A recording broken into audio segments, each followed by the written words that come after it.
The end of the world began on a Tuesday, not with a bang or a whimper, but with thousands of dark shapes blocking out the sun. Captain James Stone stood on the roof of the North American Defense Command, binoculars pressed against his eyes. His knuckles turned white as he gripped the railing. The ships hung in the sky like massive black stones. They didn't move. They didn't make a sound.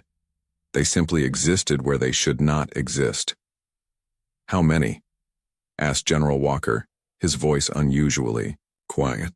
"Too many to count, sir," replied Stone, lowering the binoculars. At 42, Stone had seen his share of combat and crises, but nothing like this.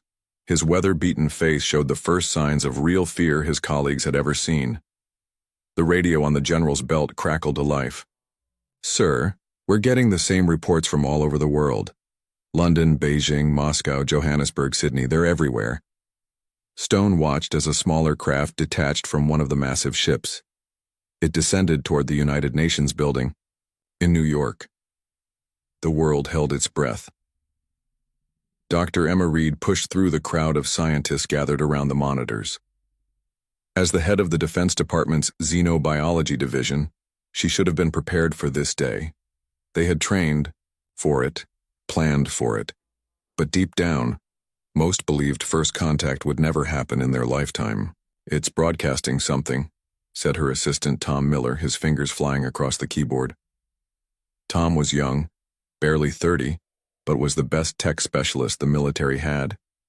His dark skin glistened with sweat as he worked to decode the signal. "Can you translate it?" Emma asked, brushing a strand of graying hair from her face. "I don't need to," Tom replied, looking up with wide eyes. "It's in English." The message played across every screen, every radio, every phone on Earth at exactly the same time. "People of Earth, we are the Vex. Your world is now under our protection. Resistance will be met with correction. Acceptance will be rewarded with life. You have one Earth Day to present your leaders for processing." The message repeated 3 times before silence fell again. "Processing," Emma whispered. The word sent chills down her spine. The world's governments debated for exactly 20 hours before reaching a decision. Stone sat in the back of the emergency session, watching as leaders from every nation argued, threatened, and finally reached the only possible conclusion. "We fight," said the American president, her voice firm despite the fear in her eyes. "Humanity does not surrender." Stone nodded. In grim satisfaction, he had never voted for her, but in this moment he felt a swell of pride. The response was sent exactly 3 hours before the Vex deadline. It was simple. "Earth belongs to humanity. We choose freedom." The Vex replied with fire. The first attacks targeted military installations. Stone watched from the underground bunker as live feeds showed bases around the world going dark. There was no explosion, no dramatic battle. The Vex ship simply passed overhead, and everything electronic died. Then came the ground forces. They weren't what anyone expected. Not the lizard-like creatures of science fiction, or the gray humanoids of conspiracy theories. The Vex foot soldiers were mechanical, but moved like living things. 8 feet tall, with 4 arms and smooth, featureless faces that somehow still managed to look cruel. "They're not robots," Emma insisted, studying the footage. "There's something organic inside them, some kind of pilot or essence." But there was no time to study them. Within hours, the Vex had taken control of every major city on Earth. Millions died in the first day alone. 2 weeks after the invasion, Stone led what remained of his unit through the ruins of Chicago. The once mighty city was unnaturally quiet. No birds, no insects. Even the wind seemed afraid to blow. "Movement ahead," whispered Anna Frost, the former diplomat who had become one of Stone's most trusted soldiers. Her blonde hair was now cut, short and dirty, her once manicured hands wrapped around a rifle. Stone raised his fist, signaling the team to stop. Through his scope, he saw a Vex patrol marching 3 humans toward a large structure that had been built in the center of what was once Grant Park. The building pulsed with an eerie blue light. "Processing center," Tom murmured. They had seen them before, these strange structures that appeared in every captured city. Humans went in. Nothing came out. We need to know what's happening in there, Stone decided. Doctor? Emma nodded grimly. She had been arguing for this mission for days. If we're going to fight them, we need to understand them. The inside of the processing center was worse than any of them had imagined. Humans were lined up in rows, connected to machines that glowed with the same blue light as the building. But it wasn't the machines that made Stone's blood run cold. It was the expressions on the people's faces. Pure terror, frozen in place as something was slowly drained from them. They're harvesting something, Emma whispered, her scientific curiosity temporarily overcoming her horror. She pulled out a small device of her own design and began taking readings. We need to help them, Anna said, raising her weapon. Stone put a hand on her arm. There are hundreds. We'd never make it. We need to understand first, then come back with a plan. A scream cut through the air as a new batch of prisoners was brought in. Among them was a child, no more than 10 years old. Something in Stone snapped. New plan. He growled. We take as many as we can. Now. The next few minutes were chaos. Gunfire, screams, the strange high-pitched whine of Vex weapons. Stone's team managed to free 23 people before they had to retreat. As they ran through the underground tunnels that had become humanity's new roads, Emma couldn't stop staring at her readings. What is it? Stone asked once they were safe in their hidden base, an old subway station 40 feet below the city. I don't know how to explain this, Emma said, her voice shaking slightly. But according to these readings, they're not just killing people. They're extracting something that my instruments can only register as neural energy. They're taking their souls? Anna asked, her face pale. I don't believe in souls, Emma replied, but something about human brainwave patterns is valuable to them, and there's something else. She pulled up another reading on her device. When the Vex tech interfaces with human neural patterns, there's a strange feedback loop that doesn't seem to happen with their other conquered species. How do you know about other species? Tom asked. Emma pointed to markings on the wall of the processing center, visible in the photos she'd taken. This isn't their first rodeo. These are tallies. Dozens of worlds, dozens of species. So what? Makes us different? Stone asked, cleaning blood from a cut on his arm. I don't know yet, Emma admitted. But I think it might be our only advantage. As the small group of survivors tended to their wounds and the rescued prisoners, none of them noticed that one of Emma's devices was still active, its readings growing stronger by the minute. None of them realized that whatever made humans unique, whatever created that strange feedback loop, was growing stronger in response to the Vex presence. Something was waking up inside humanity, something the Vex, with all their terrible power, would learn to fear. 3 months passed since the day the sky turned black with Vex ships. 3 months of hiding, fighting, and dying. But also 3 months of learning. Dr. Emma Reed hadn't slept properly in weeks. Her makeshift lab in the abandoned subway station was lit by a mix of salvaged LED lights and old emergency lamps that cast long shadows across the walls. Papers covered in complex diagrams and hastily scrawled notes were taped everywhere. In the center of it all sat a piece of Vex technology, HFY neural interface device they had managed to steal during their third raid on a processing center. You need to rest, said Tom Miller, placing a cup of something that vaguely resembled coffee next to her. Emma didn't look up from her microscope. Can't. I'm close to something. I can feel it. Tom sighed and leaned against the table. Close. To what exactly? We've been studying this thing for weeks and all we've learned is that it gives people headaches and nosebleeds. That's not all, Emma muttered. She finally looked up, her eyes bloodshot, but bright with excitement. The headaches are happening because the device is trying to connect with our brains, but there's a mismatch. Like trying to plug something into the wrong socket. And that's good news? Tom raised an eyebrow. It means they didn't design their tech to work with humans, which means they didn't expect whatever it is about our brains that makes us different. Emma stood up suddenly, wincing as her stiff muscles protested. Get Stone and Anna. They need to see this. Captain Stone, arrived 20 minutes later with Anna Frost. Both were covered in dirt and looked exhausted. They had been scouting a new Vex outpost to the north. "This better be good, Doc," Stone said, his voice rough from breathing in too much dust and smoke. "We've got movement topside. More of those harvester units moving into the suburbs."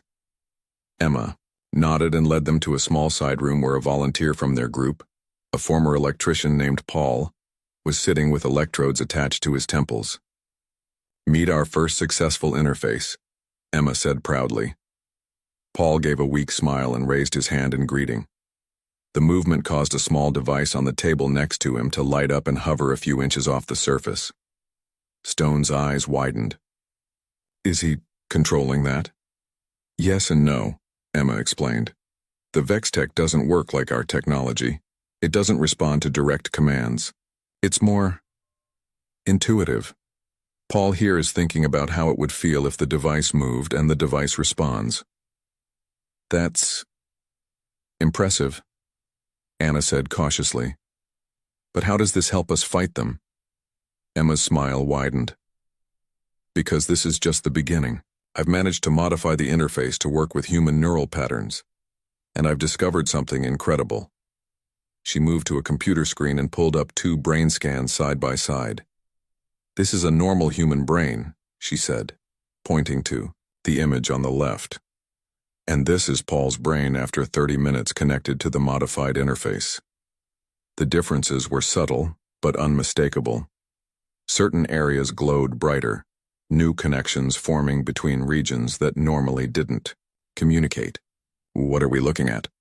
Stone asked, stepping closer. "Evolution," Emma replied simply. "Rapid directed evolution of neural pathways. The interface is changing him, but not in the way the Vex intended. It's like our brains are rewiring themselves to not just use their technology, but to improve upon it." Tom frowned. "Wait, are you saying the Vex tech is making us smarter?" "Not exactly," Emma said. "It's making us different, accessing parts of our brains we normally don't use. And here's the kicker." She pulled up another scan. "This is what happened when we captured that Vex soldier last week, and I briefly connected it to the interface." The alien brain scan was dramatically different from a human's, but one thing was clear. There were areas of damage, like tiny electrical burns. "Our patterns hurt them," Emma said quietly. "Something about the way human minds work is inherently incompatible with, maybe even hostile to, their neural structure." Stone looked at Paul with new interest. "Can he access their systems? Their networks?" "Theoretically, yes," Emma nodded, "but we need more practice, more volunteers, and—" She hesitated. "And what?" Anna pressed. "And we need to understand what we're actually doing," Emma admitted. "Because whatever this is, it's not just technology. The Vex aren't just harvesting people for labor or resources. They're harvesting something else." 2 days later, Stone led a team into a smaller processing center on the outskirts of what used to be a quiet suburban neighborhood. With them was Paul, wearing Emma's modified interface device. 3 other volunteers, a former nurse named Lisa, a college student called Mark, and an ex-cop named David, also wore the devices. "Remember, we're here for information," Stone reminded them as they approached the building. "Get in, connect to their system, download whatever you can and get out. No heroics." The 4 interface users nodded, their expressions a mix of determination and fear. Emma had warned them that prolonged connection could cause side effects, nosebleeds, migraines, possibly worse. 30 minutes max, Tom added, checking his watch. "After that, I'm pulling the plug whether you're done or not." The raid started well. Stone's team had become efficient at avoiding Vex patrols, and the processing center was less heavily guarded than the larger ones in the city center. They made it to the central control node without being detected. Paul went first, pressing his palm against the smooth surface of what they had identified as an access terminal. The modified interface on his head hummed softly as it established a connection. His eyes fluttered closed, then opened again, but they were different. The pupils expanded until they were almost all black. "I can see it," he whispered, his voice filled with awe. "Their network. It's beautiful. One by one, the other 3 volunteers connected. Their expressions changed from concentration to wonder to horror as they accessed the Vex system. They call it soulfire, Lisa said suddenly, her voice distant. The energy they harvest from sentient beings. It feeds something in the void. Gods, Mark whispered. They worship void gods, ancient entities that promise power in exchange for soulfire. Dozens of worlds, David added, his voice breaking. They've harvested dozens of worlds before ours. Stone exchanged worried glances with Anna and Tom. This was more than they had expected to learn, and none of it was good news. Ask about weaknesses, Stone urged. How do we fight them? The 4 volunteers were silent for a moment, seemingly searching through the vast network. Then simultaneously, all 4 began to bleed from their noses. Something's wrong, Tom said, moving forward to disconnect them. Their vital signs are spiking. Before he could reach them, Paul's eyes snapped fully open, now completely black. They fear us, he said, but his voice had changed, becoming deeper, almost echoing. Humans are different. Our minds don't just resist them. They can channel something else, something they've been running from for millennia. We need to go, Stone said urgently as alarms began to sound throughout the facility. Now! They disconnected the volunteers and retreated, fighting their way out through suddenly alert Vex guards. By the time they made it back to their hideout, Paul and the others were unconscious but still alive. Emma worked tirelessly to stabilize them, monitoring their brain activity with growing concern. What did they mean? Stone asked her later as they watched the 4 volunteers sleeping fitfully. About channeling something else? Emma shook her head, her expression troubled. I don't know, but their brain scans show even more changes now. It's like they opened a door to something, and whatever it is, I don't think it can be closed again. In his sleep, Paul smiled, his eyes moving rapidly behind closed lids as if seeing something wonderful and terrible. Around his bed, the lights flickered briefly, and for just a moment the air seemed to shimmer with an energy that hadn't been there before. The Vex had brought hell to Earth, but humanity, it seemed, had something worse waiting to be unleashed. The map spread across the old subway maintenance table showed the remains of what used to be Chicago. Red X marks indicated Vex strongholds. Blue circles marked resistance safe houses. Green stars represented successful strike points over the past 2 weeks. There were 12 green stars. Captain James Stone placed a 13th green star on the map and stepped back, allowing himself a small smile. The ammunition depot near the old museum is down. That makes 13 hits with 0 casualties on our side. Anna Frost nodded approvingly. The Vex are getting sloppy. They didn't expect resistance to last this long, let alone grow stronger. They didn't expect the interfaces, Tom Miller corrected, glancing toward the side chamber where 20 volunteers now trained daily with Dr. Reed's improved neural devices. What had started as 4 test subjects had grown into what Stone called their Special Weapons Division. Emma Reed entered the command room, looking tired but satisfied. Unlike the early prototype, her latest neural interfaces were smaller, more elegant, silver circlets that fit comfortably around the wearers' heads. No more nosebleeds, no more migraines. At least not for the humans. How are they doing? Stone asked. Better than expected, Emma replied. Paul can now disable a Vex security system from half a mile away. Lisa has learned to redirect their communication signals, and Mark can actually control their smaller units for short periods. The implications hung in the air. What had begun as desperate guerrilla attacks had evolved into something much more effective. The human resistance was no longer just surviving, they were starting to win. General Krath stood perfectly still as the human resistance destroyed another outpost. Through the eyes of his soldiers, he watched the small band of fighters move with surprising coordination. Some wielded conventional weapons, but others merely stood back, their eyes dark, their heads adorned with strange devices. These were the troubling ones, the ones who could reach into Vex systems with their minds, the ones who caused his soldiers to malfunction, to turn on each other, to simply shut down.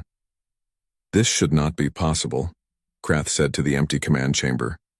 His voice was like grinding metal, each word precisely formed. They are lesser beings, prey species. The holographic display showed another Vex unit falling under human control, turning its weapons on its companions. Krath felt something unfamiliar stirring within. The humans would call it fear. The Vex had no word for it. Increase harvesting operations, he commanded. Double the soulfire extraction quotas. The Void Lords must be appeased if we are to receive their guidance. The chamber's automated systems acknowledged the command, but Krath detected hesitation in the machine's response. Even his own technology was being affected by these humans. And bring me one of them, he added, one with the mind device. I must understand what we face. David, the former police officer, led a small team through the underground tunnels. Their mission was simple: plant interface disruptors at key points in the Vex network. These small devices developed by Emma and Tom would create areas where the Vex couldn't communicate with each other, blind spots in their otherwise perfect surveillance. 2 minutes, David whispered to the 3 fighters accompanying him. The silver circlet on his head hummed softly as he extended his senses, feeling for Vex presences nearby. There's a patrol coming. 2 units, standard configuration. The team pressed themselves against the walls of the tunnel, weapons ready. David closed his eyes, focusing on the approaching Vex soldiers. With the improved interface, he could now not only detect them but also sense their intentions, their programming. Wait, he said suddenly. Something's wrong, they know. The wall beside them exploded inward. Not the 2 Vex soldiers they had sensed, but a massive harvester unit, 9 feet tall with multiple limbs ending in various tools and weapons. It moved with terrible speed, grabbing the nearest human fighter before anyone could react. Ambush, David shouted, reaching out with his mind to try to disrupt the harvester's systems.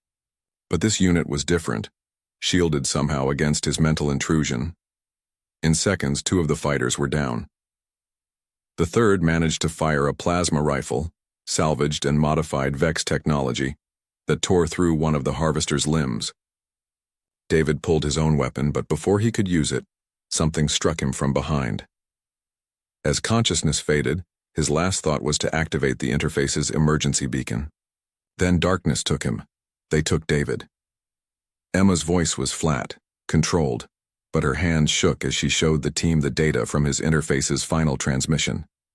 And they did it deliberately. This wasn't a random patrol, it was a targeted abduction. Stone slammed his fist on the table.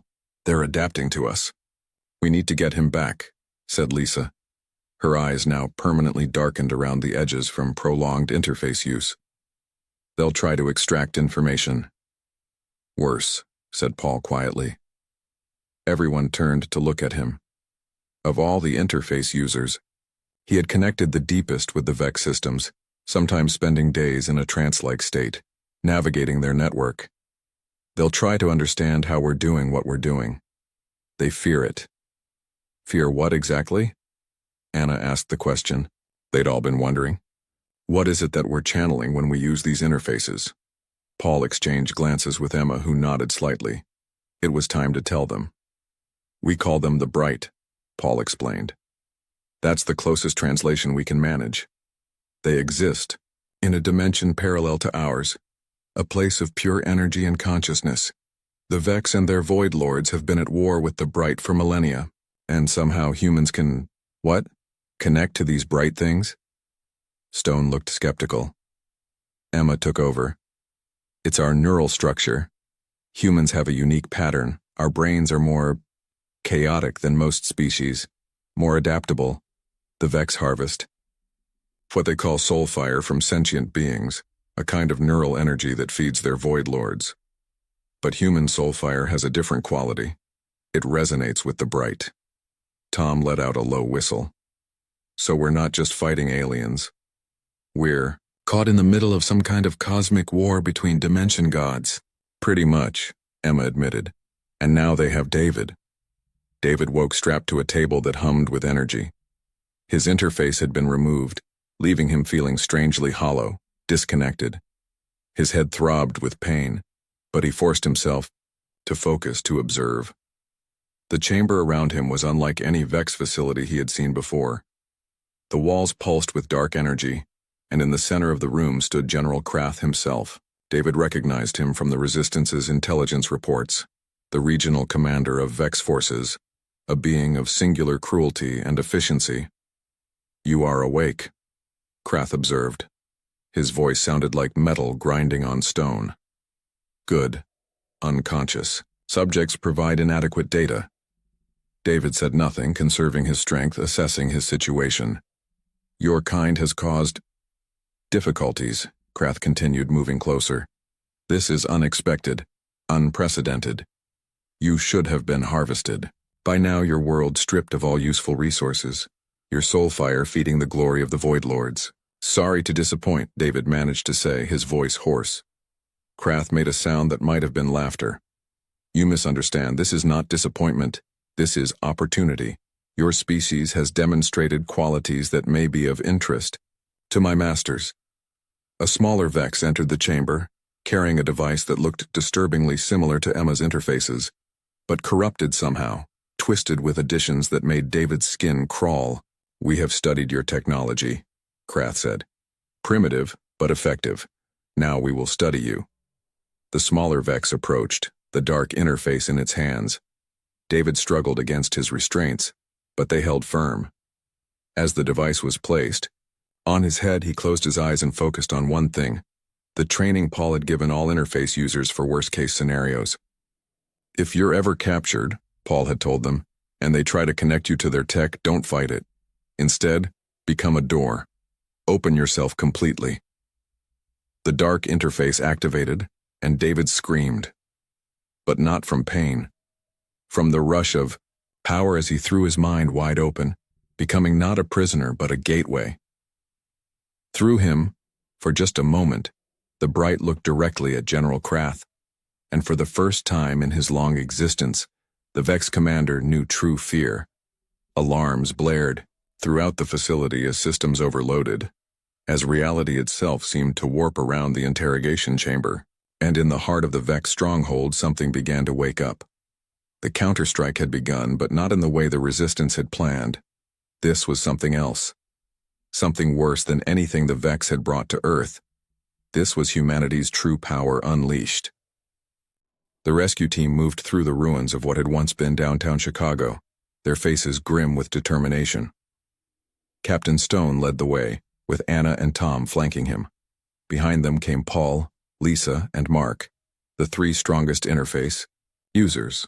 All of them wore the silver circlets that connected them to both Vex technology and something else, something from beyond. "The signal's getting stronger," Lisa whispered, her eyes partly closed as she focused on the faint beacon from David's interface. "He's still alive, but there's something else, something big happening around him." The sky above them had taken on a strange quality, not quite the natural blue of Earth's atmosphere, nor the dark pollution of Vex occupation. It shimmered with occasional flashes of light, like heat lightning in impossible colors. "That's new," Anna remarked, looking up with concern. "What are they doing up there?" Paul's expression was distant, his mind partly connected to the Vex network. "It's not them. It's us. It's what David did." Stone stopped and turned to face the interface users. "Explain now." Paul took a deep breath. "When the Vex connected David to their systems, he followed the emergency protocol. He opened himself completely, became a gateway." "A gateway to what?" Tom asked, though his face suggested he already feared the answer. "To the Bright," Paul replied. "Simply. David opened a direct connection, bigger than anything we've managed before, and now the Bright are coming through." As if in response to his words, the ground trembled beneath their feet. In the distance, toward the center of the city, where the largest Vex processing center stood, a column of light shot upward into the strange sky. "We need to move," Stone ordered. "Now." General Krath had abandoned the interrogation chamber, but it was too late. The human subject, David, still lay strapped to the table, the modified interface on his head now glowing, with a light that should not exist in the physical world. Around him, reality itself seemed to be thinning. "Containment protocols have failed," reported a lesser Vex commander. "The breach is expanding." Krath moved through the corridors of his command center, his mechanical body operating at peak efficiency, despite the chaos around him. Vex soldiers scrambled to defensive positions as systems failed all around them. For the first time in the invasion, they were not the predators. They were prey. The Void Lords must be informed, Krath decided. This development exceeds standard operational parameters. He reached the central chamber of the processing center, where the harvested soulfire was collected and channeled. The massive container glowed with blue-black energy, the accumulated neural patterns of thousands of human victims. Krath connected directly to the container, preparing to send an emergency transmission to his masters in the void. But as his consciousness touched the harvested energy, he recoiled in shock. The human soulfire had changed. It was no longer the docile energy source they had been collecting. It had become active, aware, and it reached back toward him with terrible purpose. For the first time, Krath knew what the humans called fear. The rescue team fought their way through increasingly disorganized Vex patrols. Something was wrong with the alien soldiers. They moved erratically, sometimes attacking each other, sometimes simply shutting down mid-stride. "Their network is collapsing," Mark explained as they ran. "Whatever David did, it's spreading through their entire system." They reached the outer perimeter of the main processing center. The massive structure now pulsed with competing energies, the familiar blue-black of Vex technology and a new white-gold radiance that seemed to be eating away at the building from within. "There," Lisa pointed. 10th floor. That's where David. Stone assessed the situation. The main entrance was heavily guarded despite the chaos. "We need a distraction." "We can do better than that," Paul said quietly. The three interface users looked at each other, some unspoken communication passing between them. "We can open more doors." Before Stone could ask what he meant, the three of them sat down in a small circle, their interfaces humming as they joined. Hands. Their eyes closed, then opened again, now glowing with the same white-gold light that emanated from parts of the building. "What are you doing?" Anna asked, her voice tight with concern. "What we were meant to do," Lisa answered, her voice overlaid with something else, something older and vaster than human speech. "What humans have always been able to do. Open doors." The air around them began to shimmer, reality bending slightly as if seen through heat waves. Then the world tore. There was no other word for it. A vertical split appeared in the empty space before them, revealing not the expected darkness, but a realm of pure, radiant energy. Through the tier stepped a figure. It was vaguely humanoid, but composed entirely of light, white at its core, gold at its edges, constantly shifting and reforming. More tiers appeared around the building, more light beings stepping through. "What are they?" Stone whispered, his hand instinctively going to his weapon. "The Bright," Mark replied, his voice also changed, resonating with power. "The enemies of the Void Lords, the balance to the darkness the Vex serve, and now, our allies."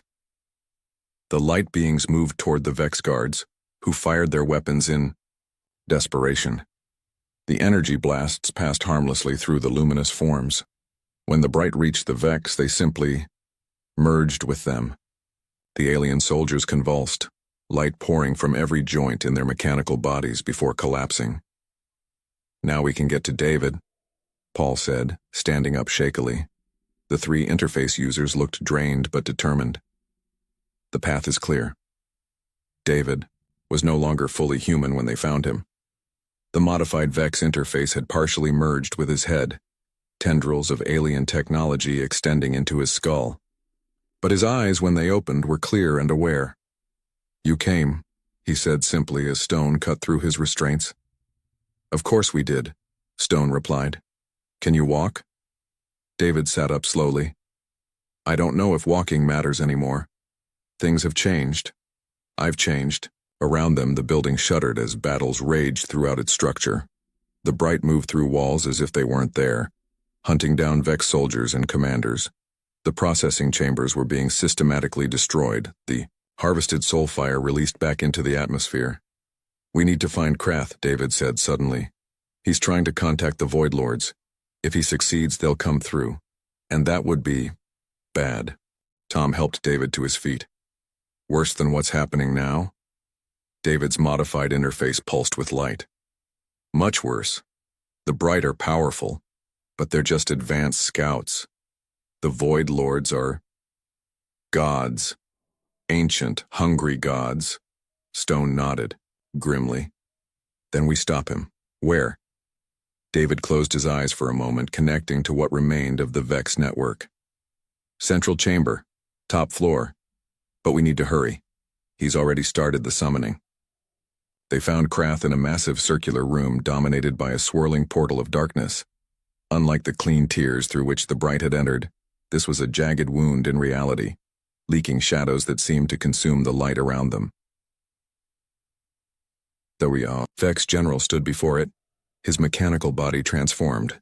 Parts of him glowed with the same light as the Bright, while others had become even darker, absorbing all illumination. He was caught between two forces being torn apart by their conflict. "You are too late," Krath said as they entered, his voice now a discordant mixture of tones. "The void beckons, my masters come." Through the dark portal, something massive began to take shape, a being of such profound wrongness that looking at it caused physical pain. "We can't fight that," Anna whispered, raising her weapon anyway. "We don't have to fight it," David said, stepping forward. The modified interface on his head now glowed brightly enough to illuminate the entire chamber. "We just need to close the door." He looked back at his friends, a sad smile on his face. "And sometimes, to close a door, you have to sacrifice the key." Before anyone could stop him, David ran toward the portal. Krath moved to intercept him, but Paul, Lisa, and Mark raised their hands in unison, their interfaces flaring. The Vex General froze in place, caught in their combined mental grip. "David!" "No!" Stone shouted, but it was too late. David leaped into the portal, directly at the forming shape of the Void Lord. As he made contact, the modified interface on his head exploded with light. The darkness recoiled, the portal beginning to collapse in on itself. "Channel the Bright." David's voice echoed from within the shrinking darkness. "All of you, now." The three interface users joined hands again, their minds reaching out not just to each other, but to all the light beings that had entered the world. Throughout the building, throughout the city, the Bright turned their attention to the portal. Light met darkness in a collision that shouldn't have been possible in the physical world. The portal shrunk further, the massive shape within it retreating, pulled back by David's sacrifice. With a final flash that temporarily blinded everyone in the room, the portal closed. Where it had been, a small pulsing spot of perfect balance remained, neither light nor dark, but something in between. As vision returned, Stone saw Krath lying on the floor, his mechanical body now inert. The general had not survived being the battlefield between such cosmic forces. "David?" Anna called, looking around desperately. "Where's David?" Paul shook his head, tears in his glowing eyes. "He's gone. But not dead. Not exactly." He pointed to the pulsing spot where the portal had been. "He's there, holding the door closed for now." "For now?" Stone asked. "This isn't over," Lisa said quietly. "The Void Lords know about us now. They'll try again, and the Bright won't leave either. Earth has become something new, a battleground between ancient powers." Mark nodded solemnly. "And humans are the keys to both realms, the bridges between dimensions. The Vex didn't understand what they were waking when they came here." Stone looked at the spot where his friend had sacrificed himself, then at the interface users whose humanity was becoming less certain with each passing hour. "So what happens now?" he asked. "Now," Paul replied, his voice echoing with the voices of the Bright. "Everything changes." 1 month after the battle at the Chicago Processing Center, the world was unrecognizable, not just from the destruction the Vex had brought, but from what had followed. Captain James Stone stood on the roof of what had once been the North American Defense Command, the same spot where he had first seen the Vex ships darkening the sky. Now he watched a different sky, one where reality itself seemed thinner, where colors that had no names occasionally rippled across the blue expanse. "It's beautiful, in a way," said Anna Frost, joining him at the railing. Her blonde hair had grown out slightly, now streaked with premature gray from the stress of recent months. "Beautiful and terrifying," Stone replied, "just like everything else these days." Below them, the former military base had been transformed into something new, a combination of command center, research facility, and embassy. Humans worked alongside, beings of pure light, the bright who had chosen to remain in the physical world after the Vex retreat. 3 weeks ago, the alien invaders had suddenly abandoned Earth. Their ships had lifted off without warning, leaving behind their structures and some of their technology. No one was naive enough to believe they had given up. This was merely a strategic withdrawal. "Dr. Reed wants to see you," Anna said after a moment of silence. "She says they've made a breakthrough with the portal." Stone nodded and followed her, back inside. The corridors were busy with activity as humans and Bright moved with purpose. Some of the humans wore the silver interfaces, their eyes glowing slightly with inner light. These were the bridges, as they now called themselves. Humans, who could channel the Bright and serve as conduits between dimensions. Emma Reed's laboratory had expanded to take up an entire wing of the building. When Stone entered, he found her standing before a familiar pulsing spot of balanced energy. A perfect replica of the one in Chicago where David had sacrificed himself. "You've recreated it," Stone observed. Emma turned to him, her face lighting up with excitement. She looked younger somehow, energized by the incredible discoveries of recent weeks.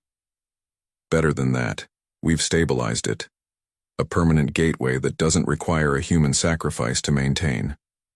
Beside her stood Paul, Lisa, and Mark, the first and still the strongest of the bridges. Their appearances had continued to change. They looked mostly human, but their skin occasionally rippled with light just beneath the surface, and their eyes had become pools of radiance. "Can we use it to reach David?" Stone asked the question that had been burning inside him since that terrible day. "We already have," Paul replied, his voice carrying that strange harmonic quality that all the bridges developed over time. "Not physically, but we've made contact. He's unchanged but still himself in the ways that matter." "He holds a critical position now," Lisa added. "He exists at the exact boundary between our world, the realm of the Bright, and the Void. He sees everything." "And what he sees is coming to warn us about," Mark finished. A chill ran down Stone's spine. "The Vex are coming back." "Not just the Vex," Emma said grimly. "They've gone to their masters. The Void Lords are preparing a direct assault." "How long do we have?" "A few months, maybe less," Paul replied. "But we won't face them alone." He gestured toward the stabilized portal. As Stone watched, it expanded slightly, and through it stepped a Bright unlike any he had seen before. This one was larger, its light more intense, its form more clearly defined, almost human in shape, but composed entirely of radiant energy. "Captain Stone," the being said, its voice resonating not through the air but directly in Stone's mind. "I am Luminar, emissary of the Council of Light. Your friend David speaks highly of you." Stone fought the urge to step back. You can talk to David?" "He is with us now, in a manner of speaking," Luminar replied. "He has become something new, neither human nor Bright nor Void, but a bridge between all realms. Through him, we have learned much about humanity. And through him," Emma added, "we've learned how to fight back when the Void Lords come." The next few months passed in a blur of preparation. All across the world, humans with the right neural patterns were identified and offered the choice to become bridges. Most accepted. The alternative, annihilation by the Void Lords, was a powerful motivator. Other humans worked to adapt Vex technology, combining it with the knowledge shared by the Bright to create new weapons, new defenses, new ways of perceiving reality. Stone found himself in charge of what they now called the Boundary Force, a military unit composed of both human fighters and bright warriors, training together for the coming conflict. It was strange work, teaching beings of pure energy how to coordinate with flesh and blood soldiers, but it was necessary. "They respect you," Tom Miller told him one evening as they reviewed training footage. "Both sides. The humans because you've led them through hell already. The bright because you don't fear them." Stone gave a short laugh. "Who says I don't fear them?" "You're cautious around them, sure," Tom replied. "But you don't show the fear that most people do. You look them in. Well, not eyes exactly, but you face them directly. They value that." Before Stone could respond, alarms blared throughout the base. They rushed to the command center, where Emma and the senior Bridges were already gathered around a large display. "It's happening," Emma said without preamble. "Multiple reality breaches detected. The void is coming through." The display showed points of darkness appearing around the globe.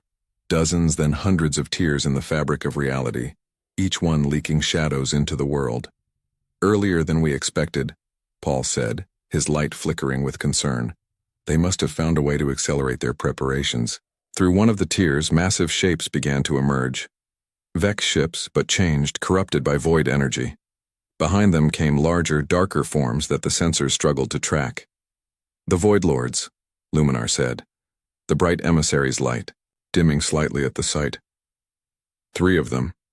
More than we anticipated." Stone looked at the display, at the overwhelming forces arrayed against Earth, and felt a moment of pure despair. Then he straightened his shoulders. "We stick to the plan. Activate all bridges, deploy the boundary forces. This ends today, one way or another." The battle that followed would later be called the Convergence by some, the Illumination by others. It was fought not just with conventional weapons or even Vex technology, but with reality itself as the battlefield. Stone led a strike team to what had once been the Vex Command Center in Chicago, where the original portal still pulsed with balanced energy. According to the intelligence provided by David through the Bright, this spot had become a nexus, a point where all dimensions touched most closely. "If we can amplify the portal," Emma had explained, "we can create a reset point, a place where the rules of reality can be rewritten." It sounded like madness, but so did everything else these days. The strike team fought their way through waves of void-corrupted Vex soldiers. The Bright members of the team engaged directly with tendrils of pure darkness that reached through lesser tiers in reality, holding them back long enough for the humans to advance. Stone, Emma, and the 3 original Bridges finally reached the portal chamber. It looked much as it had when David had sacrificed himself, except now the pulsing spot had grown, becoming a perfect sphere of neither light nor darkness. "David?" Stone called out, unsure if his friend could hear him. "We're here." The sphere rippled, and for just a moment Stone thought he saw a face within it. David's face, but transformed, transcended. "He hears you," Paul confirmed. "He's been waiting for this moment." Emma quickly set up the equipment they had brought, a combination of modified Vex technology and devices created with knowledge from the Bright. "This will amplify the portal's natural properties," she explained as she worked. "If David can hold the center point, we can create a new equilibrium between the dimensions." Outside, the battle raged. Through their mental link with the Bright, they could sense the Void Lords pushing deeper into reality, their immense power warping everything around them. "Ready," Emma announced finally. "The amplifiers are set." The 3 Bridges took positions around the sphere, their interfaces glowing brightly as they placed their hands upon the equipment. Stone and Emma stepped back, watching as energy began to flow between the Bridges and the portal. "Now!" Paul shouted, his voice echoing with the voices of countless Bright. "David, now!" The sphere expanded suddenly, engulfing the 3 Bridges. Stone moved to help them, but Emma held him back. "This is what has to happen," she said, tears in her eyes. They knew. They've always known. The sphere continued to grow, passing harmlessly through Stone and Emma, then through the walls of the building, expanding outward at an impossible speed. As it passed, it changed things. Not dramatically, but subtly. The tears in reality sealed themselves. The corruption of the void receded. Through the mental link that all humans now seemed to share at some level, Stone could sense the Void Lords screaming in rage as they were pushed back, forced to retreat from a reality that suddenly refused to accommodate their existence. When the sphere had expanded to encompass the entire planet, there was a moment of perfect stillness. Then, softly at first but building rapidly, a sound like a crystal bell ringing filled the air. The sphere began to shrink again, condensing not back to its original size but into something new. Where the four bridges, David, Paul, Lisa, and Mark, had been, there now stood a single entity. It looked human in form, but its substance was something else entirely. A perfect balance of light and darkness, constantly flowing and shifting but never tipping toward either extreme. What are you?" Stone asked, his voice barely a whisper. The being smiled with four familiar faces somehow overlaid into one. "We are the fulcrum," it said with a voice that was both one and many. "The balance point. Neither bright nor void, but something new, something that can exist only because of what humans are. The perfect bridges between extremes." Emma stepped forward cautiously. "Our friends, are they still?" "We are still ourselves," the fulcrum assured her, "but we are also more. And through us, reality has been adjusted. The Void Lords cannot enter this world directly now. The bright must follow certain rules to maintain their presence here. And humans." It paused, looking at Stone and Emma with eyes that held the wisdom of multiple dimensions. "Humans will become what they were always meant to be. Mediators, bridges, the species that stands at the center of all things." Stone felt a weight lift from his shoulders, the burden of fighting an impossible war suddenly replaced by something else. A purpose, a future. "So it's over? We won?" The fulcrum's smile turned sad. "The immediate threat is over. But this isn't an ending, James. It's a beginning. Everything changes from this moment. Earth is now the Nexus world, the center of a new reality where dimensions meet and balance each other. There will be challenges, adjustments, new threats, and new allies. But we'll face them together," Emma said firmly. "Yes," the fulcrum agreed. "Together.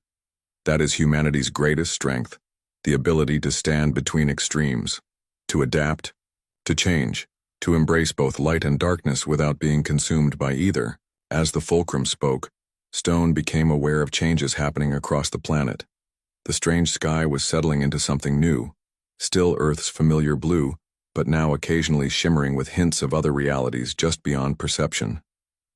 The remaining Vex structures were transforming, their alien geometry softening into something that could serve as conduits between dimensions rather than harvesting centers. And most importantly, he could feel humanity changing. Not physically, but mentally, spiritually.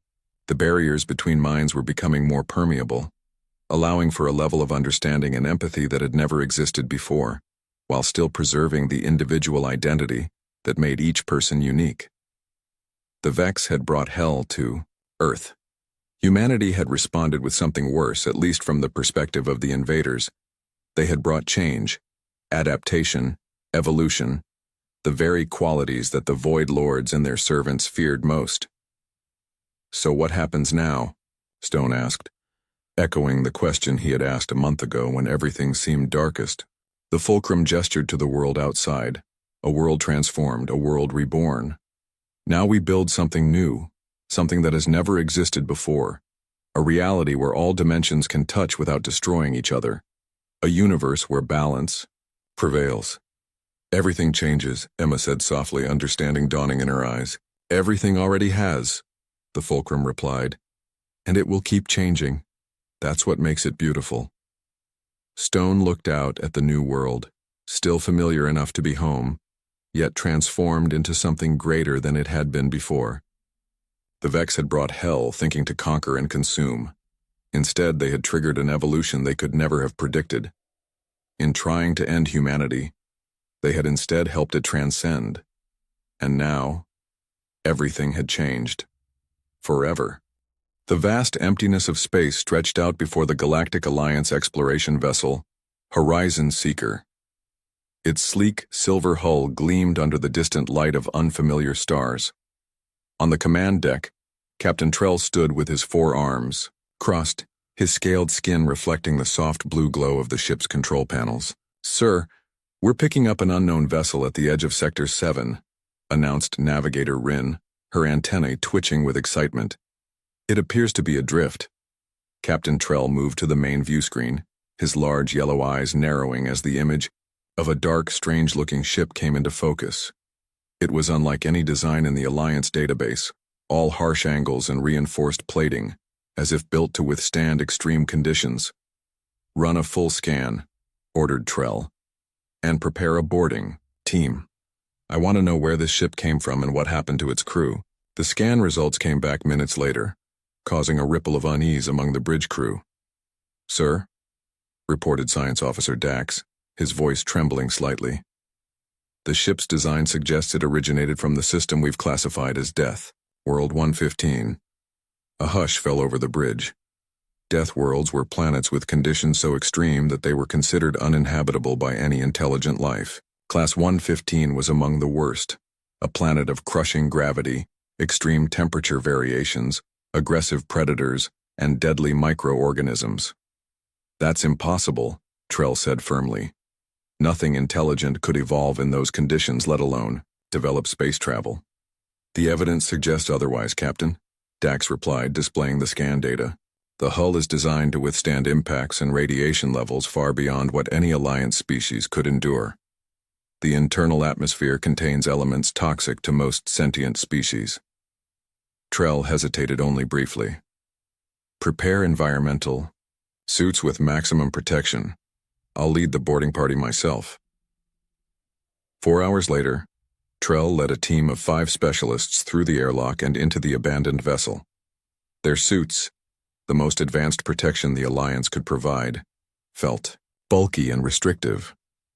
The internal lighting of the strange ship was dim, with occasional flickers suggesting damaged systems. "The air composition would be lethal to us," noted Medical Officer Vin, checking his scanner. "High oxygen levels, nitrogen, and traces of carbon dioxide. And the gravity, it's nearly twice what we're used to. What kind of beings could live in these conditions?" whispered Engineer Lobb, struggling slightly under the increased gravity. They moved deeper into the ship, discovering corridors designed for bipedal creatures of approximately their size. The technology was both familiar and alien, recognizable in purpose but built with materials and designs unlike anything in the Alliance database. In what appeared to be the ship's control center, they found the first signs of what had happened. Scorch marks lined the walls and several control panels were smashed. "Signs of a struggle," observed Security Officer Pell, her hand resting on her weapon, "or some kind of accident." Science Officer Dax activated what appeared to be the ship's log terminal. Strange symbols appeared on the screen. "I can't decipher this language," he admitted, "but I can access some of the navigational data. This ship definitely came from Death World 115, which the inhabitants appear to call Earth." The team exchanged nervous glances through their helmet visors. "Keep searching," ordered Trell. "I want to know what happened here, and whether whatever caused this could pose a threat to Alliance space." As they continued exploring, Engineer Lobb discovered a sealed laboratory section. "Captain, you need to see this," he called out, his voice filled with wonder and fear. Inside the lab, contained within a now damaged energy field, was a device unlike anything they had seen before. It pulsed with a strange energy that their scanners could barely register. "This technology isn't from Death World 115, Dax said after running several scans. "It's far more advanced. I believe these Earth creatures found something ancient and were studying it. And it got loose," Pell added grimly, pointing to deep gouges in the metal floor, scratches that led to a damaged escape pod bay. Suddenly, the ship's emergency systems blared to life, startling the boarding party. Red lights flashed throughout. "The corridors. What's happening?" demanded Trell. "Another ship is approaching," came the urgent voice of Navigator Rin from the Horizon Seeker. "It appeared out of nowhere, some kind of advanced propulsion system we couldn't detect until it was already close." Back to our ship now, ordered Trell. But before they could reach the airlock, the entire vessel shuddered. We're being locked. In a tractor beam, reported Lob, checking his scanner. The approaching ship it's from the same place. Another Deathworld 115 vessel. Trell made a quick decision. Hold position. Let's see what we're dealing with. They waited tensely as the sound of the airlock cycling echoed through the abandoned ship. Moments later, they heard footsteps, lighter than expected given the high gravity these beings would be accustomed to. Around the corner came 3 bipedal creatures in sleek, form-fitting suits that were far less bulky than the Alliance team's environmental protection. Their faces were visible behind clear helmets, pink-beige skin, forward-facing eyes, and small ears pressed against the sides of their heads. They moved with surprising grace despite the artificial gravity. The lead figure stepped forward, raising an empty hand in what seemed to be a peaceful gesture. "Hello," the creature said, its voice translated through some unseen technology. "I'm Captain Jack of the Earth exploration vessel Pathfinder. I see you've found our missing research ship." The Alliance team stood frozen in shock. Not only had they encountered beings from a death world, but these creatures were speaking, to them calmly, as if meeting alien species was an everyday occurrence. You're from Earth? Deathworld 115? Stammered Trell. The human, for that was what these creatures called themselves, tilted his head in confusion. "Deathworld? Is that what you call our home?" Captain Jack seemed amused. "We just call at Earth. And yes, we've been looking for this vessel for 3 weeks now. Lost contact after they reported finding something of interest in this sector." Trell struggled to process this information. These humans moved and spoke as if the conditions that would kill most Alliance species were perfectly normal. They didn't even seem bothered by the gravity or atmosphere. "We mean no harm," Trell said carefully. "We discovered this vessel adrift and came to investigate." Captain Jack nodded. "We appreciate the concern, but I'm afraid you may have walked into something dangerous. This ship was researching an artifact we discovered, something very old and very powerful, and based on their last transmission, whatever they found got loose." As if to emphasize his point, a deep rumble shook the abandoned vessel. "That's not good," muttered one of the other humans, a stocky male who introduced himself as Engineer Rick. "Power core's becoming unstable." Captain Jack turned to Trell. "I suggest we continue this conversation somewhere safer. Our ship or yours, though I should warn you, our environmental conditions might be uncomfortable for your species." Trell looked at these strange beings, creatures from a world that should have been impossible to survive on, let alone evolve intelligence, and made his decision. "You're welcome aboard the Horizon Seeker. We have chambers that can be adjusted to various atmospheric conditions." Jack smiled, a gesture that somehow translated across species barriers. "Excellent, because we have a lot to discuss about what was on this ship, and where it might have gone." As they headed toward the airlock, Trell couldn't help but notice how confidently the humans moved, how unbothered they seemed by the situation. It was then he realized that the galaxy had just become a much more complicated place. Because if these humans could evolve on a death world and reach the stars, what else about the universe had the Alliance misunderstood? Aboard the Horizon Seeker, Captain Trell watched with fascination as the 3 humans removed their helmets. Despite warnings from Medical Officer Vin about possible contamination, the humans insisted they carried no harmful pathogens. The Alliance crew kept a cautious distance nonetheless. "Our medical technology took care of disease threats centuries ago," explained Captain Jack, running a hand through his short brown hair. "We understand your concerns, though. First contact protocols are tricky." The conference room had been adjusted to accommodate both species. For the Alliance crew, it was uncomfortably warm and heavy, while the humans mentioned it felt a bit chilly and light. Yet these Deathworld creatures showed no real discomfort, only mild adjustment. Science Officer Dax couldn't contain his professional curiosity. "Your physiology is remarkable. How do you survive on a Class 115 world?" The female human, Chief, Scientist Emma, smiled. "I think the better question is, How would you classify our world as uninhabitable when it clearly produced intelligent life? Her question silenced the room. Our classification system is based on what conditions most known sentient species can survive, Trell explained carefully. Your world has extreme temperature ranges, crushing gravity by our standards, aggressive predators, powerful weather systems, and high oxygen levels that would be toxic to many species. Engineer Rick laughed, a sound that startled several Alliance crew members. You just described a nice spring day on Earth. Though I'll admit, the predators can be a problem in some regions. The casual way these humans discussed conditions that would kill most Alliance species sent a chill through Trell's scales. Perhaps, began Trell, steering the conversation back to more pressing matters, we should discuss what you were researching on that abandoned vessel. Captain Jack's expression grew serious. 3 months ago, one of our deep space probes detected energy signatures unlike anything we've seen before. We sent the research vessel Venture to investigate. They found what appears to be technology from a civilization far older than humanity's. Emma activated a holographic display showing an object that pulsed with strange energy. The same device the Alliance team had seen in the ship's damaged laboratory. We believe it's at least 1 million years old, she continued. The Venture was bringing it back for study when we lost contact. And you believe something we escaped? Asked Security Officer Pell. The evidence suggests it, Rick confirmed, showing damage reports from the abandoned ship.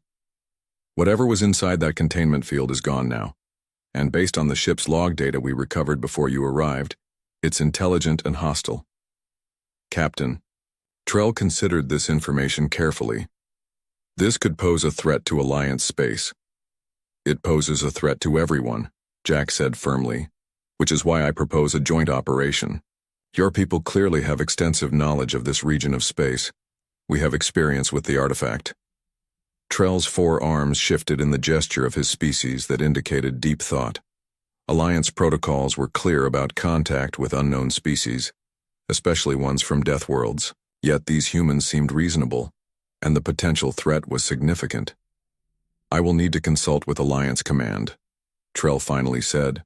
Of course, Jack nodded. In the meantime, would you allow our engineer to examine the abandoned vessel more thoroughly? There might be clues about where this entity went. 6 hours later, both crews gathered again. Alliance Command had responded with cautious approval for limited cooperation, heavily emphasizing information gathering about these Death World inhabitants. On the view screen, Engineer Rick's findings painted a disturbing picture. The entity didn't just escape, it learned, Rick explained, pointing to damaged computer systems. It accessed the ship's databases, absorbed information about our technology, and then, well, it seems to have evolved. Evolved? Questioned Dax. The artifacts we found suggest it started as energy, then developed physical form by manipulating matter around it. By the time it left the ship, it had constructed some kind of body. Emma continued.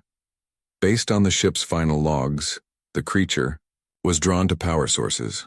It absorbed energy from the ship's systems before escaping. Captain Jack tapped a control, bringing up a star chart. We've tracked the emergency beacon from the escape pod the creature used. It's heading toward a specific set of coordinates. The Alliance crew leaned forward as the destination became clear on the map. Trell's yellow eyes widened. That's Death World 115, Earth. It's going to your home planet. Jack nodded grimly.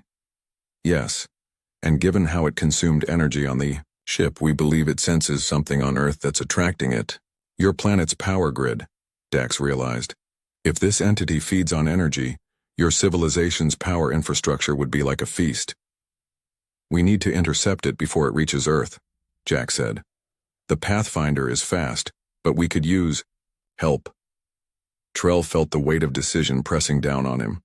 Alliance protocols advised minimal contact with new species until proper evaluation, especially those from Death Worlds. Yet the humans had been nothing but cooperative, and this threat seemed genuine. If this entity is as dangerous as you suggest, we cannot allow it to reach an inhabited world. Even a death world, Trell decided. The Horizon Seeker will accompany you. Relief spread across Jack's face. Thank you, Captain. As the meeting ended and preparations began, Medical Officer Vin approached Trell privately. "Captain, I must express concern," Vin said quietly. "These humans, they evolved in conditions that would kill us instantly. Their casual attitude toward environments we find lethal is disturbing." "I've considered that," Trell admitted, "but I've seen no signs of hostility, only pragmatism." "That's what concerns me," Vin insisted. "A species that evolved on a death world must possess extraordinary survival instincts. What else might they be capable of that we cannot imagine?" Trell had no answer for that. The journey toward Earth took 3 days at maximum speed. During this time, the crews cautiously began working together. The Alliance scientists were particularly fascinated by human physiology and history. "You mean your planet has had over a dozen extinction-level events?" Dax asked Emma during a shared meal, with very different foods for each species. "Oh yes," Emma replied, casually eating her sandwich. "Asteroid impacts, supervolcanoes, ice ages. Life keeps bouncing back, adapting. Humans are just the latest model of survivor." "And your space program?" asked Navigator Rin. "How long have your people been exploring beyond your world? Officially?" "About 200 years, Jack answered. "Though we've been keeping a low profile. We detected signals from various civilizations and decided observation was wiser than immediate contact." "You've been watching us?" Pell asked, her security training triggering alarm. Rick shrugged. "We've observed many species. The galaxy is a complex place with complex politics. As a young, spacefaring civilization, we thought it best to understand before diving in." The implications of this statement weren't lost on the Alliance crew. These Death World creatures had been aware of the galactic community all along, silently watching and evaluating from the shadows. On the 3rd day, Engineer Lob and Rick made a breakthrough while examining data from the abandoned research vessel. "Captain," Rick called over the communication system, "we've identified what the entity is." Both captains gathered in the science lab as Rick displayed his findings. "It's a guardian," he explained. "The ancient civilization created it to protect their technology from unauthorized use.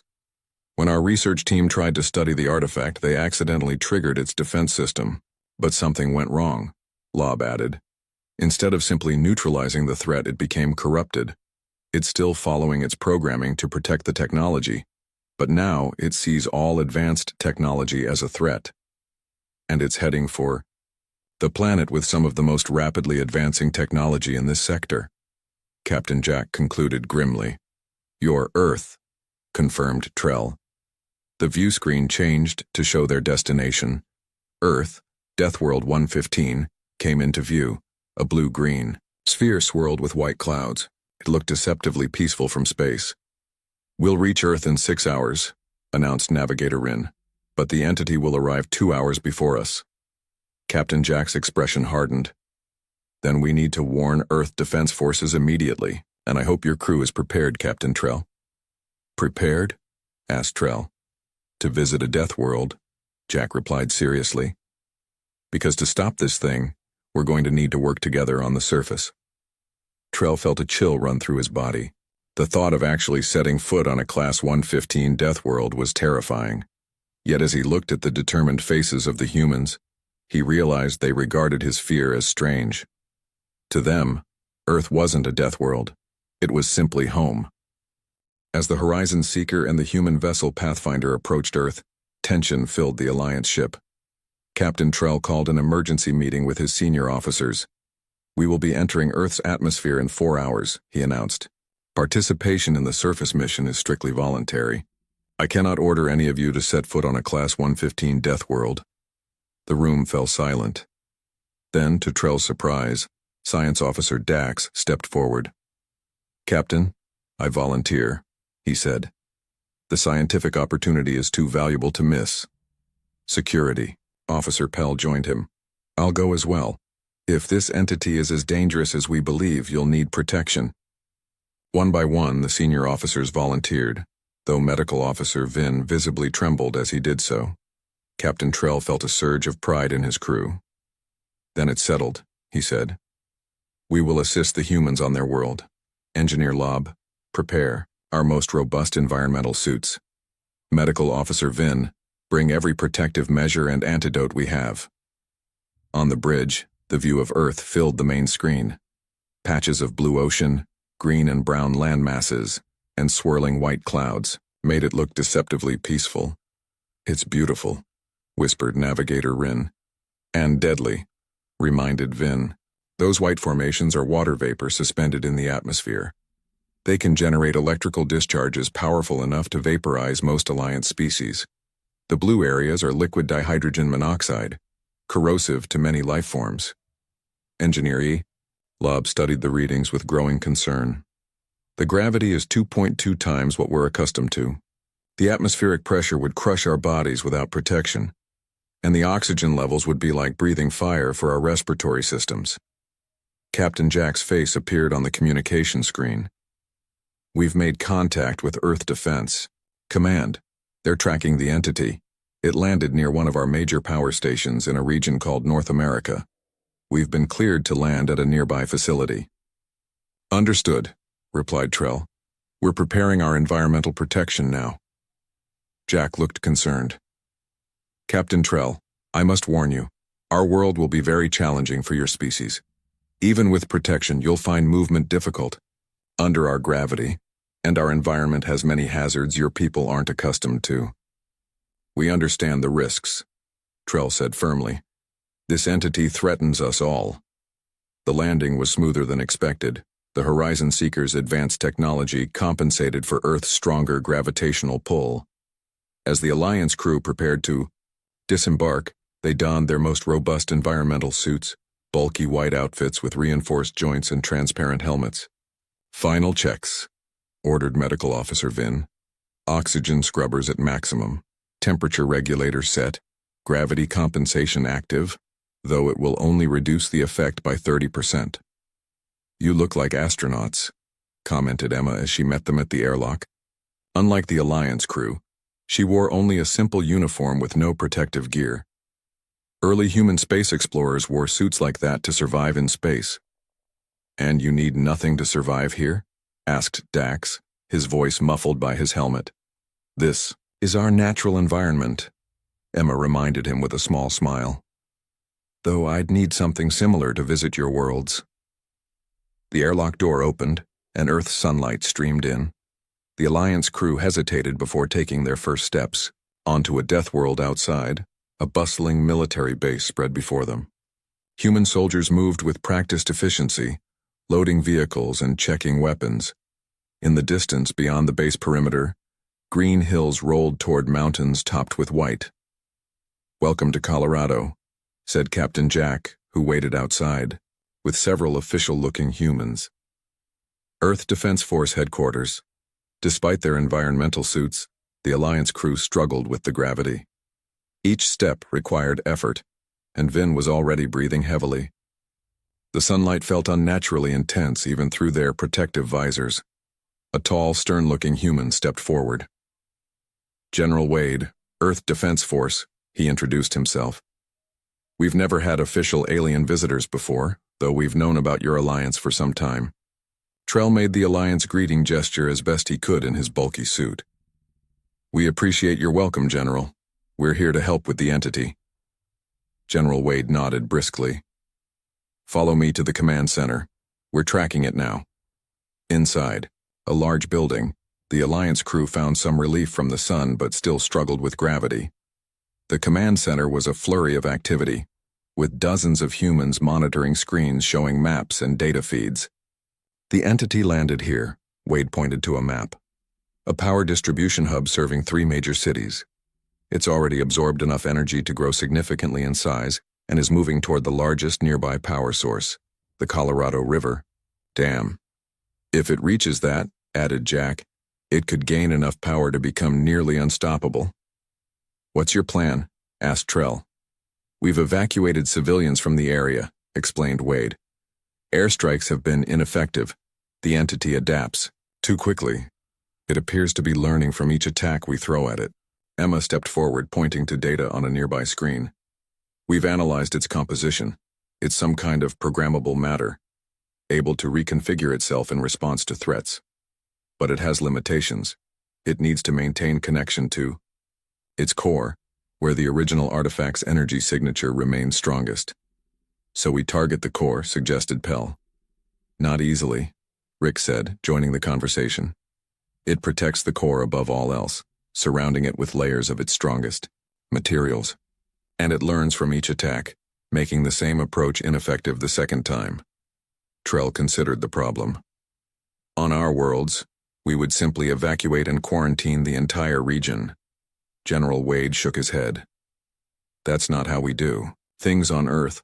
This is our home, we don't abandon it. What about using the environment, suggested Dax suddenly. All eyes turned to him. You evolved on this death. I mean, on this world. You understand its extremes. The entity didn't. Emma's eyes widened. That's actually brilliant. The entity was designed to protect technology in space. Earth's natural conditions weren't part of its programming. What are you suggesting? Asked Wade. Lure it somewhere even humans find challenging, Dax explained. Somewhere with natural forces powerful enough to damage it faster than it can adapt. Captain Jack looked thoughtful. We have options. The Challenger Deep, deepest ocean trench, crushing pressures. Or maybe Death Valley, extreme heat and dryness, or Mount Baker, interrupted Wade. Active volcano currently showing increased activity. The combination of extreme heat, toxic gases, and unpredictable conditions might overwhelm its adaptation abilities. Can you lure it there? Asked Trell. We'd need bait, Rick said. Something it wants more than the dam. The artifact, realized Emma. The very thing it was created to protect. If we take the original artifact from the ship to the volcano, it would follow, finished Jack.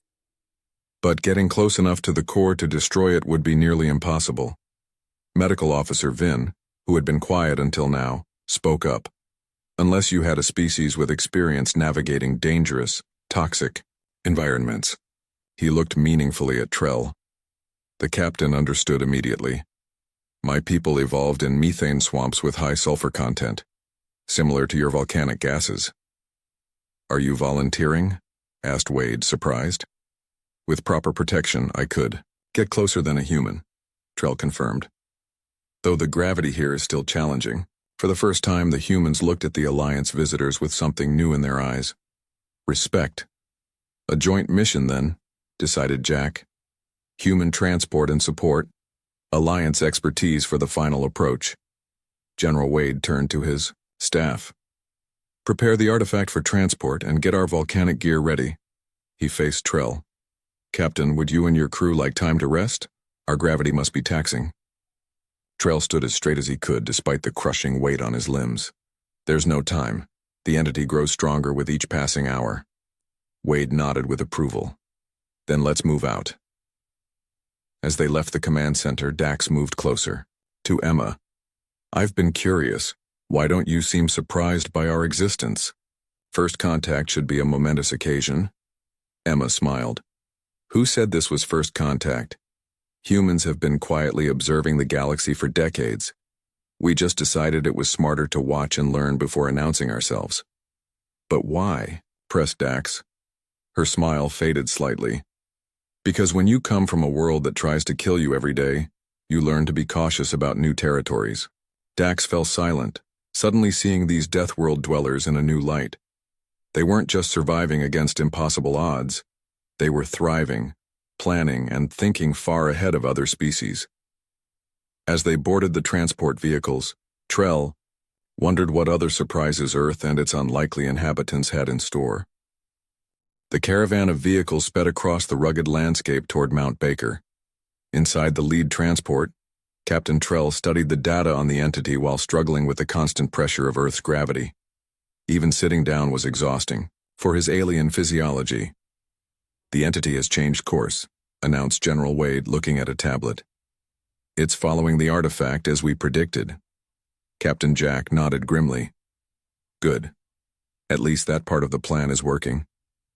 The artifact, securely, contained in a special case, sat at the center of their transport.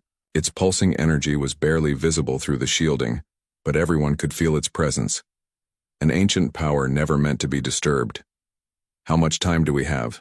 asked Trell. 2 hours at most, replied Emma, studying the tracking data. "The entity moves faster than our vehicles, but we have a head start." Security Officer Pell, her environmental suit modified for combat, checked her weapons. "And if we cannot destroy it at the volcano?" General Wade's expression hardened. "We have a nuclear option standing by.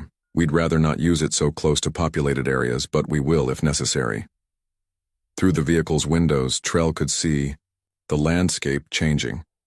The green hills gave way to darker terrain, and in the distance a mountain loomed, its peak shrouded in gray clouds. Even from here, he could see thin trails of smoke rising from its summit. "Your world is constantly trying to destroy itself," observed Medical Officer Vin, who was monitoring the Alliance crew's vital signs. "Volcanoes, earthquakes, storms. How do you survive?" Rick smiled. "We adapt. Build stronger buildings, develop warning systems, create emergency plans.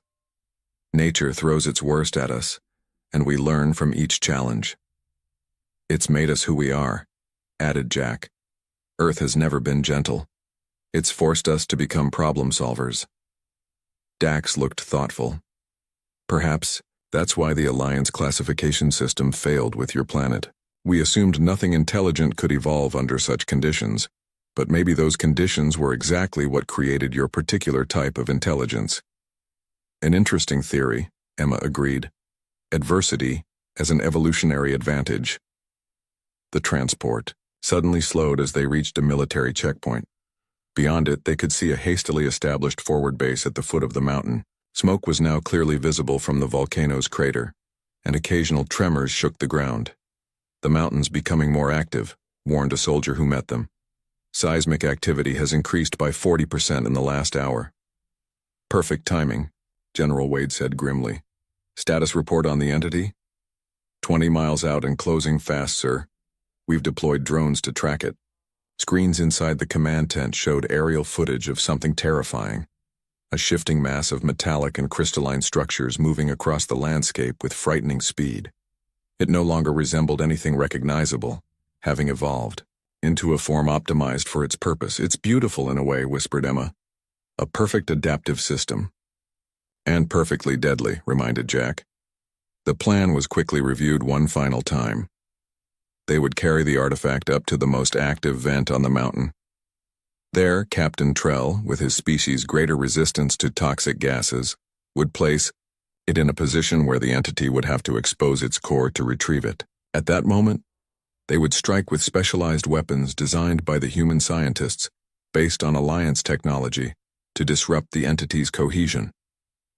As everyone prepared, Trell found himself standing beside General Wade, watching humans efficiently moving equipment despite the increasingly violent tremors from the mountain. "You're not what I expected," Wade admitted. "When we first detected your Alliance years ago, many of us assumed any alien life would be, well, more advanced than us. Superior. Instead, I find myself wondering how your people survived without facing the challenges we take for granted." Trell considered this. "Our worlds have different challenges. Less immediately lethal, perhaps, but they shaped us nonetheless." "Different evolutionary paths," Wade nodded, "but the same goal, survival." An alarm suddenly blared throughout the camp. "Entity approaching. 2 minutes out." "Move, now," ordered Jack. The team scrambled into action. Trell, Pell, Jack, Emma, and a squad of human soldiers boarded specialized transports designed for volcanic terrain. The rest would remain at the base to coordinate and prepare the backup plan if they failed. As they ascended the mountain, Trell's environmental suit registered increasingly dangerous conditions outside, rising temperatures, toxic gases venting from cracks in the ground, treacherous terrain. Yet the humans pushed forward with practiced efficiency, as if they had trained for this specific scenario their entire lives. "How can your species endure these conditions?" gasped Vin over the communication system. "We can't, not for long," admitted Jack, "but we've learned to push our limits when necessary." Halfway up the mountain, they got their first direct view of the entity. It was moving up the opposite slope, a writhing mass of metal and energy nearly 30 feet tall. It left scorched earth in its wake as it relentlessly pursued the energy signature of the artifact. "It's even more impressive in person," murmured Dax. "Save your admiration," Pell replied tensely. "It will kill us all if given the chance." They reached their destination, a wide plateau near an active vent. Heat shimmered in the air, and the ground periodically shook beneath them. Sulfurous gases escaped from cracks around them, but the human transports were designed to provide safe passage. "This is as far as the vehicles go," announced Jack. "From here, we move on foot." The Alliance crew struggled to stand in Earth's gravity, even with their mechanical assistance. The heat and toxic environment only made it worse. Captain Trell watched with amazement as the humans efficiently set up their equipment, seemingly unbothered by conditions that tested even their robust physiology. "The entity is 3 minutes out," reported Emma, checking her instruments. "We need to place the artifact now." As planned, Trell took the containment case. His species had evolved in environments with similar toxic gases, and his suit had been specially modified for this task. Even so, each step toward the active vent was agony under Earth's crushing gravity. Behind him, the humans and the rest of the Alliance crew prepared the weapons. They would only get one chance at this. The vent before him glowed with orange heat from deep within the Earth. Trell carefully placed the artifact at its edge, where it would be visible to the approaching entity, but would require it to extend itself over the superheated gases to retrieve it. "Artifact in position," he reported, his breathing labored. "Entity incoming," shouted Pell. The ground shook violently, not from the volcano this time, but from the approach of the entity. It crested the ridge before them, its form constantly shifting and adapting to the terrain. It paused briefly, as if assessing them, before focusing on the artifact. "It recognizes its target," observed Emma, "and it doesn't consider us a significant threat." "Let's change its mind," growled General Wade. As the entity moved toward the artifact, the team activated their weapons. Beams of energy designed to disrupt the entity's cohesion struck it from multiple angles. For a moment, it seemed to work. Parts of the entity began to lose their structure, but it adapted quickly. Within seconds, it had reconfigured to absorb or deflect their attacks. "It's learning too fast," shouted Rick. "We need more power." The entity reached the edge of the vent. Just as they had hoped, it extended itself over the superheated opening to reach the artifact. As it did, the volcano provided unexpected assistance. A sudden violent tremor shook the mountain, and a jet of superheated gas erupted from the vent. The entity's extended form was caught in the blast. For the first time, it showed signs of genuine damage. Its protective layers couldn't adapt quickly enough to the raw power of Earth itself. "There," shouted Jack. "The core is exposed." Sure enough, at the center of the writhing mass, a pulsing crystal became visible, the heart of the entity, momentarily vulnerable. "All weapons on the core," ordered Wade. Everyone fired at once. The combined force of human and Alliance technology struck the exposed core. The entity shuddered and began to collapse inward. Then, with a blinding flash of energy, it exploded outward. The blast knocked everyone back. When Trell regained his senses, he saw the entity reforming. Smaller, but still functional, and now moving directly toward them with clear purpose. "It's no longer focused on the artifact," realized Emma. "It sees us as the primary threat now." "Fall back to position 2, ordered Jack. As they retreated to their secondary position, the volcano rumbled ominously beneath them. The entity's attack had destabilized the already active mountain. "Seismic readings are spiking," warned Emma, checking her instruments. "The volcano's going to erupt." Captain Trell looked from the advancing entity to the humans around him. Despite facing both a technological nightmare and one of their own world's deadliest natural forces, they showed no panic, only grim determination. And in that moment, he understood why Death World 115 had produced such remarkable beings. They had never had the luxury of surrender. The ground beneath them shook violently as they retreated to their secondary position. Rocks tumbled down the mountainside, and dangerous gases spewed from widening cracks in the earth. The wounded entity pursued them, its movements now showing clear purpose. No longer interested in the artifact, it wanted revenge. "The mountain's becoming unstable," shouted Emma over the rumbling. "Eruption is imminent." Captain Trell struggled to keep his footing in the increasingly treacherous terrain. His environmental suit was functioning at its limits, temperature warnings flashing across his visor. The rest of the Alliance crew fared no better, their bodies straining under Earth's gravity. In contrast, the humans moved with practiced efficiency, helping the aliens when needed, but never breaking stride. Even as their own world turned against them, they remained focused on the mission. "New plan," Captain Jack announced, pointing to a ridge overlooking a deep ravine. "The entity is weakened but still adapting. We need a more powerful natural force." General Wade nodded in understanding. "The north face, if we can lure it there when the eruption hits, the pyroclastic flow would hit with maximum force," Emma finished.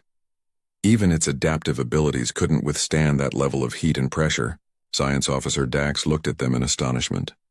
"You're using a volcanic eruption as a weapon? The very thing we're trying to escape?"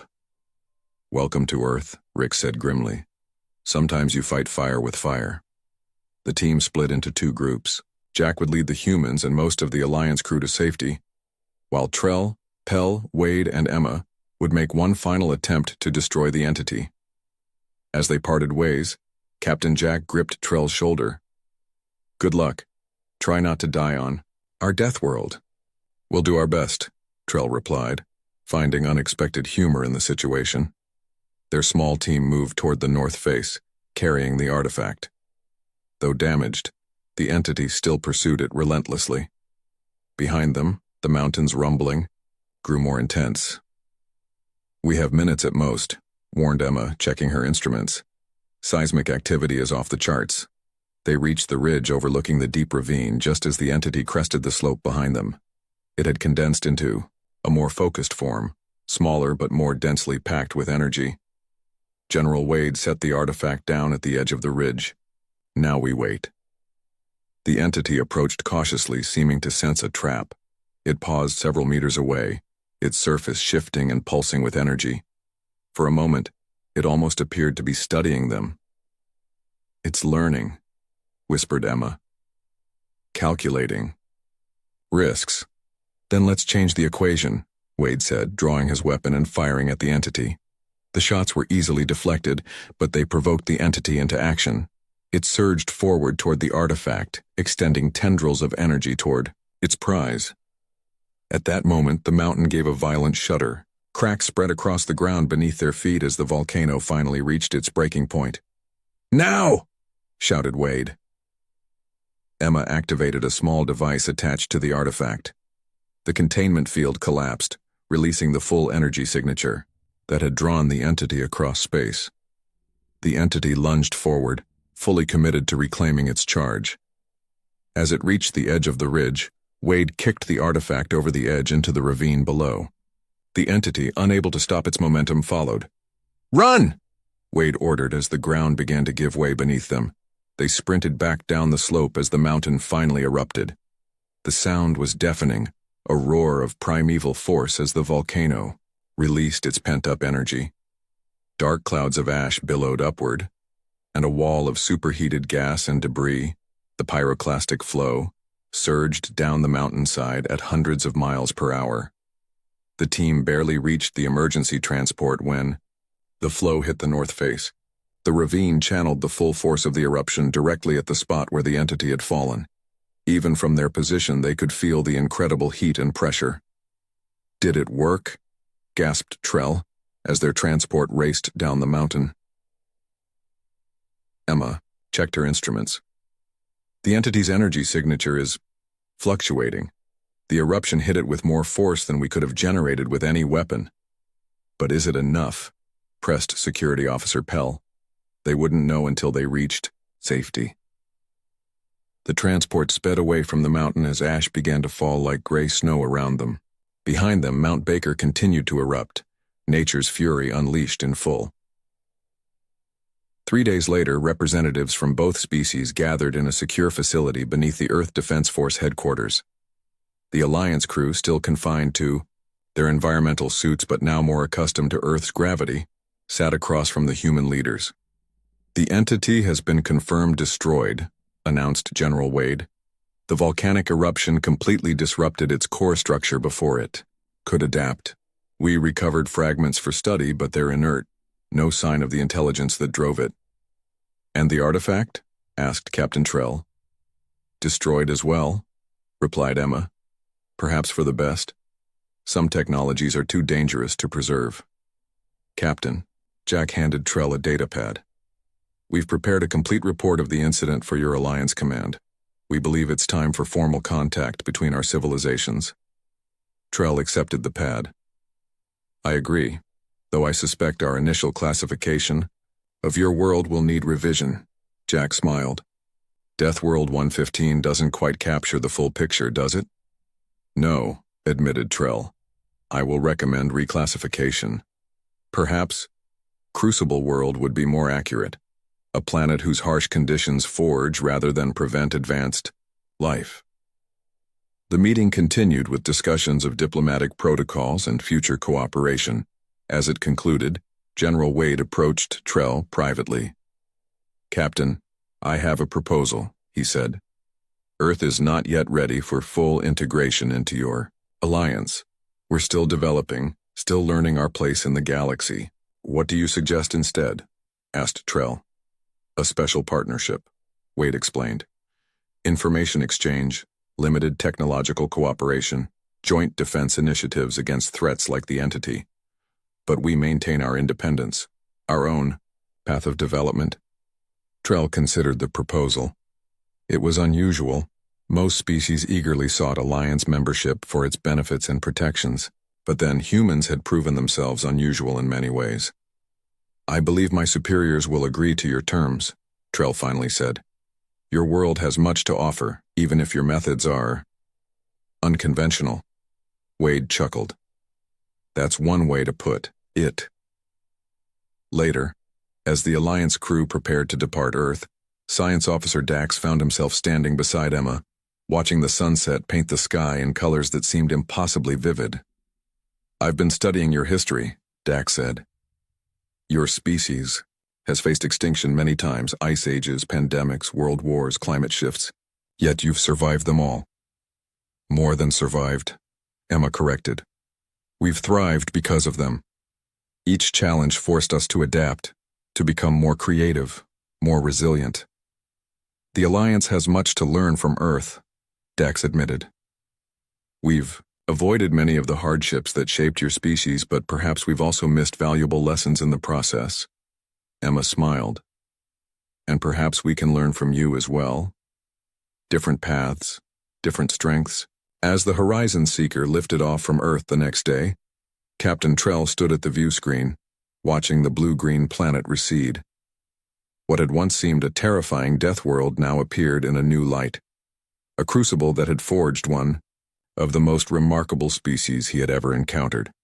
In his report to Alliance Command, he wrote, "Recommend immediate reclassification of planet Earth from Death World 115 to Crucible World 1.